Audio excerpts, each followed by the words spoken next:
இங்கே நம்ம திரைவிமர்சன நிகழ்ச்சியில் இயக்குனர் ராசு ரஞ்சித் இயக்கத்தில் வெளியே வந்திருக்கிற பேராஷூட் சீரிஸ் பற்றி பார்க்க போகிறோம். இந்த படத்துடைய கதையை பற்றி பார்த்தோம்னா, படத்தில் கிஷோர் வந்து வீடு வீடாக போய் சிலிண்டர் போடுற வேலையை பார்க்குறாரு.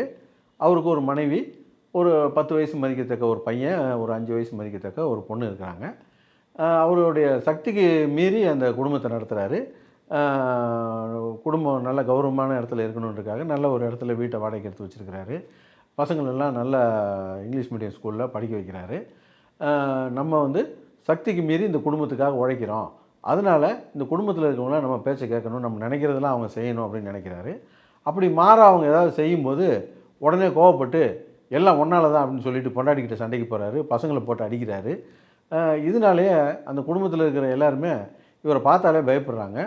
ஒரு கட்டத்தில் இந்த பசங்க ஒரு சின்னதாக ஒரு தப்பு பண்ணிவிட்டு அப்பாட்ட போனால் அடிப்பாருன்னு சொல்கிறதுனால வீட்டை விட்டு ஓடி போயிடுதுங்க. இது ஒரு பக்கம் அந்த குழந்தைங்களை தேடிக்கிட்டு இருக்காங்க. இது இன்னொரு பக்கம் பார்த்திங்கன்னா கிருஷ்ணாவை காட்டுறாங்க.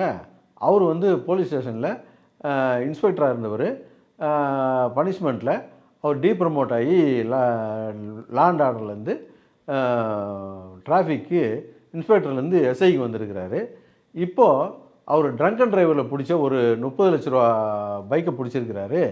அந்த 30 லட்ச ரூபா பைக்காரன் எவ்வளோ செல்வாக்கானவனாக இருப்பான். அவன் ஒரு பக்கம் ப்ரெஷரை போட்டு அந்த பைக்கை உடனே திருப்பி கொடுக்குறீங்களா இல்லையா அப்படின்னு சொல்லிட்டு ஒரு பக்கம் ப்ரெஷர் போட்டுக்கிட்டு இருக்கான். இந்த நேரத்தில் அந்த பைக்கு காணாமல் போகுது. இந்த சமயத்தில் இந்த குழந்தைங்களும் காணாமல் போகுது.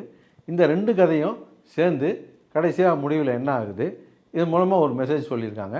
அது என்ன அப்படிங்கிறத இந்த படத்துடைய கதை. இந்த கதையை நான் லீனியரில் ஒரு க்ரைம் த்ரில்லர் படம் மாதிரி சொல்லியிருந்தாங்க. ஆனால் படத்துடைய மைய கதை ஒரு குடும்பம்னா எப்படி இருக்கணும் அப்படின்னு சொல்கிறத தான் இந்த படத்துடைய கதை. அதை ஒரு க்ரைம் த்ரில்லர் மாதிரி பண்ணியிருந்தாங்க. ஃபஸ்ட் ஹாஃபை பொறுத்தளவுக்கு ஓகேவாக இருந்தது. செகண்ட் ஹாஃப்லாம் ரொம்ப இழுவையாக போயிடுச்சு. அதுக்கு முக்கியமான காரணம், செகண்ட் ஹாஃபில் ஒரு நேரடி வில்லனே இல்லை கதையில். அது மட்டும் இல்லாமல் ஒவ்வொரு சீனுமே ரொம்ப லென்த்தாக எடுத்து வச்சுட்டாங்க. குறிப்பாக சொல்லப்போனால் இந்த பசங்க அந்த வேனில் போகிற சீன்லாம் ரொம்ப லென்த்தாக இருந்தது.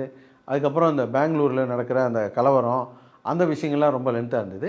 அந்த கலவரத்தில் காவிரி நீர் பற்றி எல்லாம் பேசியிருந்தாங்க. அதெல்லாம் வழியை திணிக்காமல், நெஞ்சை நக்காமல் ஒரு மேம்போக்காக சொன்னது நல்லா இருந்தது.